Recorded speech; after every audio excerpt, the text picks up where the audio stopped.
Welcome to episode 289 of Real Health Radio.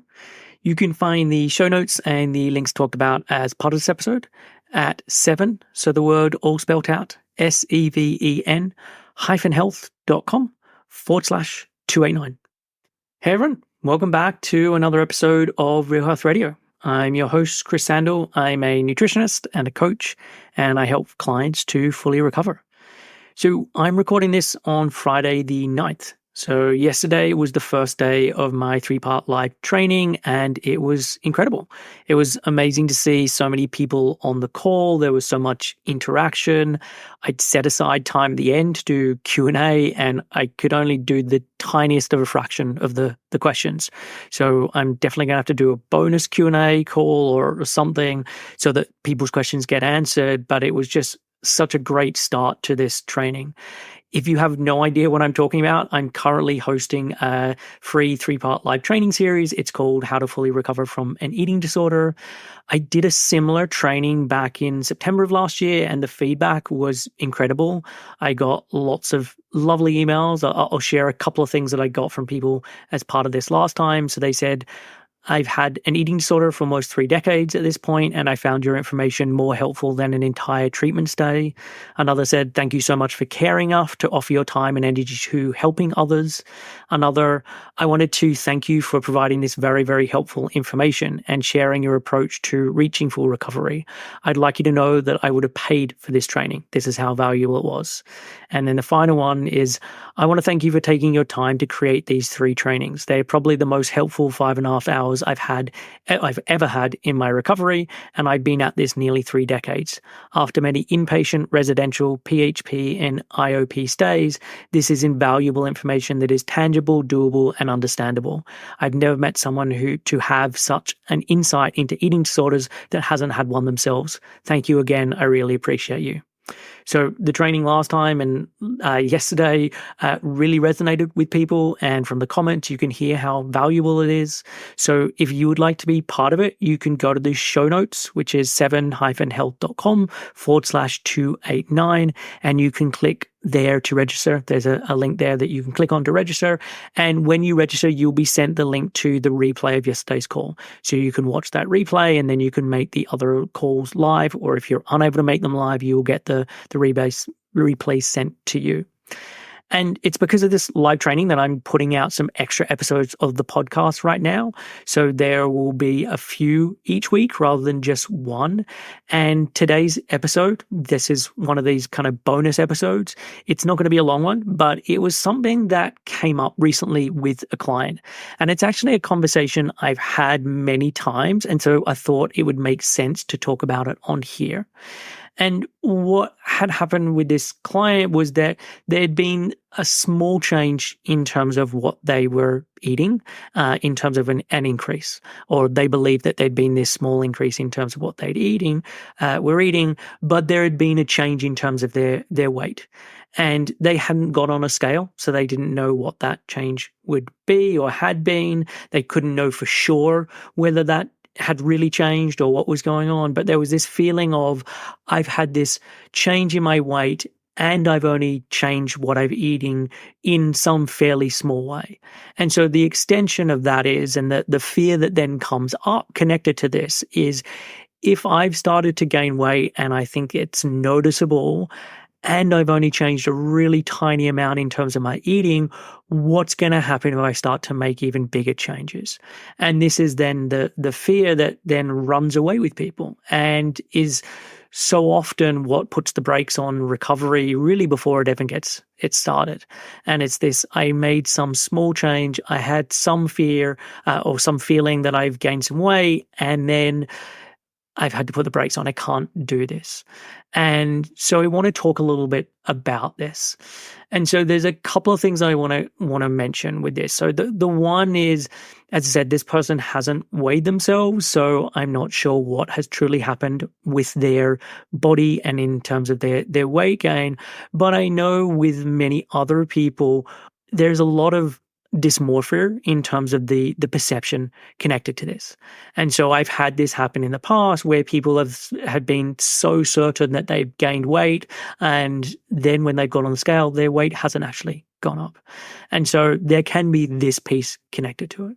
But there are definitely instances where people have changed a small thing with their eating and it has led to weight going on.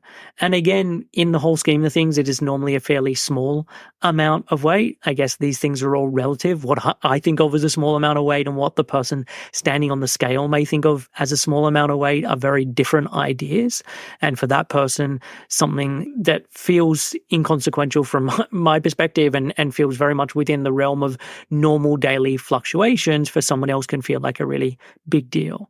But what I want to really get across as part of this episode is if you are making a small change and a small change in what you're bringing in is resulting in you gaining weight, from my perspective, this is just demonstrating where your body is at this point and how much it is prioritizing putting aside reserves rather than using that extra body or that extra energy, to run your body.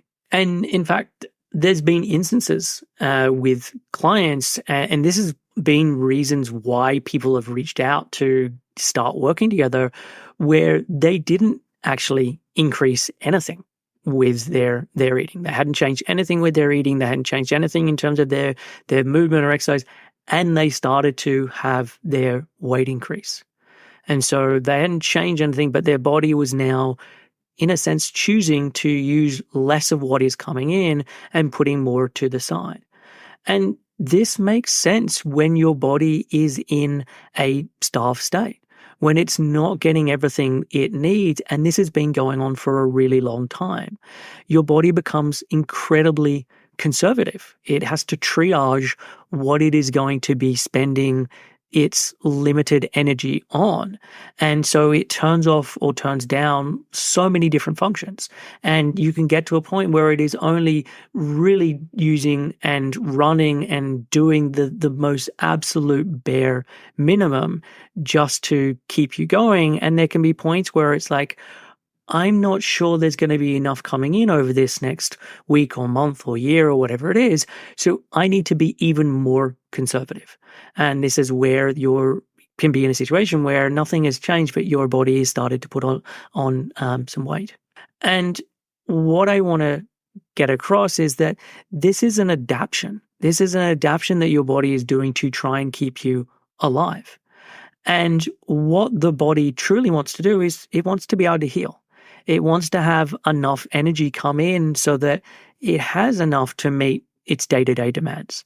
And it has enough to be able to get out of the energy debt that it is now sitting in and has accrued over however many years or decades that this has been going on.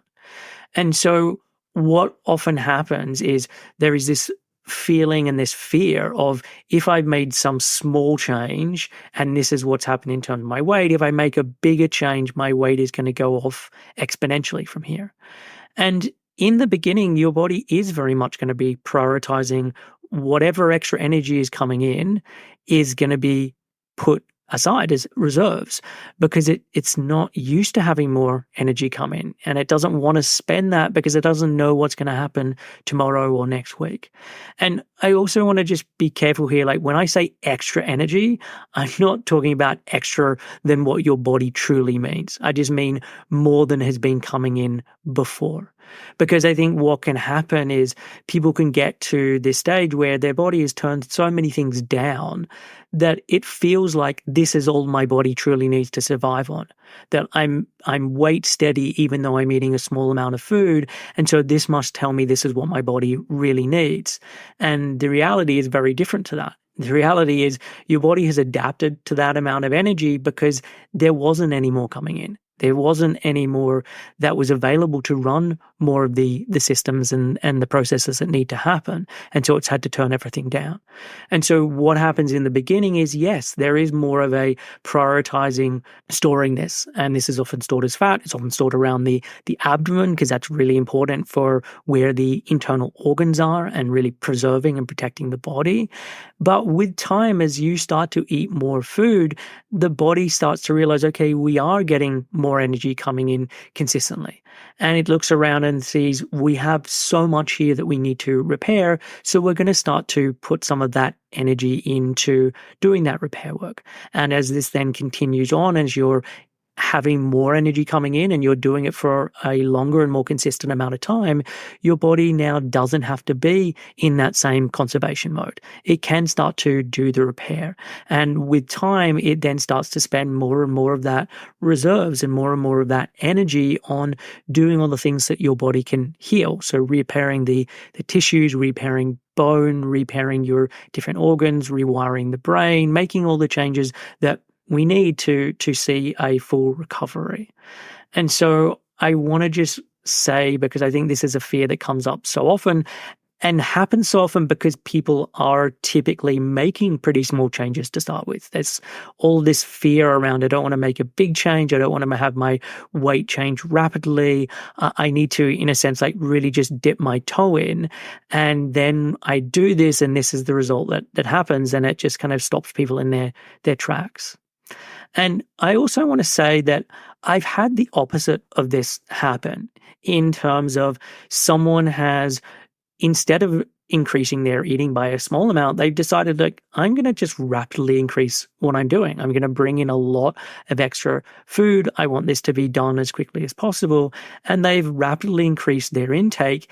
And yet the number on the scale really hasn't changed either at all, or it's changed by the tiniest amount ever.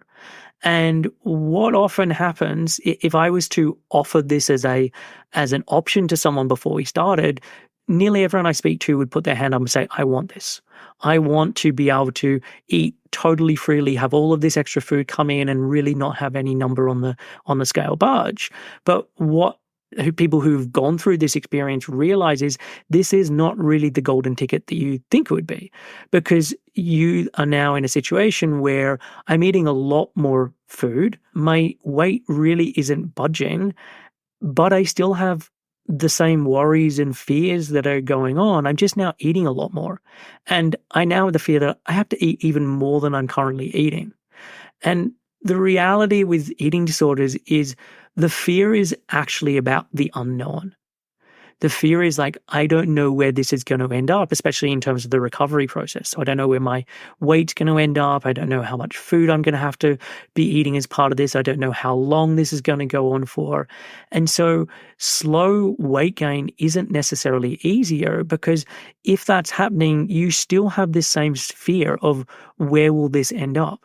By the weight going on slowly doesn't change anything about the fact that there is still an unknown of where will this end. And so someone can be gaining weight slowly, and then there's the fear of, but will it stay like this? What happens if tomorrow or the next day I start to gain weight really quickly and it suddenly starts to take off? Or what if I've damaged my metabolism and I've messed up my set point? And there's all of these fears, and they're really the fears of the unknown.